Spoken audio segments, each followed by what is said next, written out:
right? Yes. Katie Benedetto, and she is talking with us about lifestyle design and the currency of the new rich. Give it up. Give it up. Katie. Hi. So I'm going to break the ice by saying that I am terrified to give this talk right now. Fortunately, I can say that because that's what this talk is about, is doing something every day that makes you nervous and helps you grow. So I'm a former math student. I was trained for a math academic career, and I left it to be a freelance web developer. And I love what I do. I love building websites. And the most wonderful thing about that is I'm in control of my time.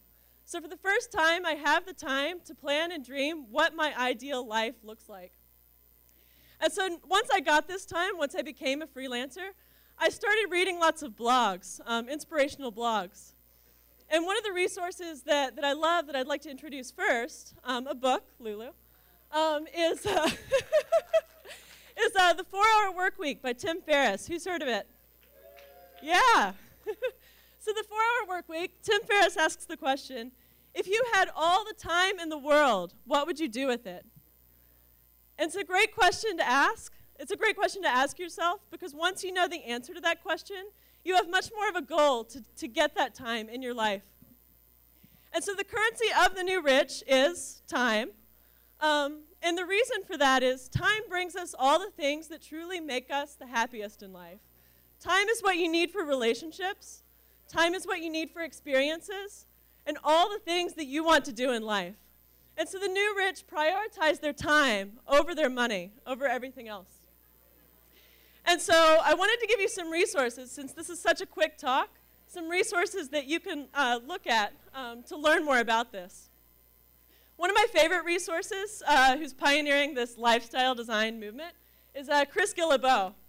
And Chris Guillebeau talks about, on top of getting time and being free, traveling the world and being location independent, he also talks about giving back. And he asks the question, how are you going to be satisfied with your life? If you had all the time in the world, how can you give back so that you're truly deeply satisfied with what you've done? Another resource I love is J.D. Roth with Get Rich Slowly. He talks about, unlike most personal finance blogs, he's talking about how to maximize your returns from your money so that you don't need that much money to start off with. Another great resource is Leo Babauta of Zen Habits. He talks about decluttering everything, your physical stuff, your mental stuff, your emotional stuff, so that you can work smarter, not harder, so you can live more simply. Another great resource is Gretchen Rubin. I love Gretchen Rubin because she's an example of somebody who had all the excuses in the world not to do this. She was a lawyer in New York. She has 2 small kids. But one day she realized that while the days are long, the years are short. And so we only have so much time to live our dreams and follow our passions. And that's exactly what she did in the Happiness Project. So I really recommend that book.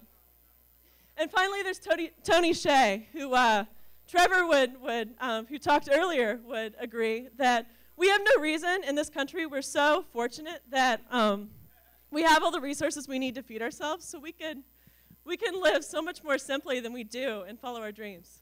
So one last resource, Radio Enzo. It's wonderful. It's podcasts of lots of lifestyle designers. And it's awesome because you can just throw it on your iPod and listen to it while you're cooking or cleaning or anything, and it's awesome. So a little bit about me, back to me. I'm a web developer now, and what I'm doing is transitioning my web development business to something that follows my passions even more than it already does. And that is using my web development as the medium for helping people with their own personal growth, my passion. And so finally, what I want to leave you with, how can you do this yourself? What do all these people that I talked about, what do they have in common? It's passion. It's passion. They're smart. More importantly, what all these people have in common is they took the time to dream. So number one, to all of you, no matter what you do, take the time to dream. Schedule it if you have to, but make the time so that you can make your plans to live your dreams. Number two, surround yourself with the people and the resources that are going to help you grow and master your dreams. And so these might be podcasts, they might be blog posts, they might be friends and family that are living the same dreams that you're looking at, but surround yourself with those people and those resources. And finally, take action. Do something every day that scares you. Thank you.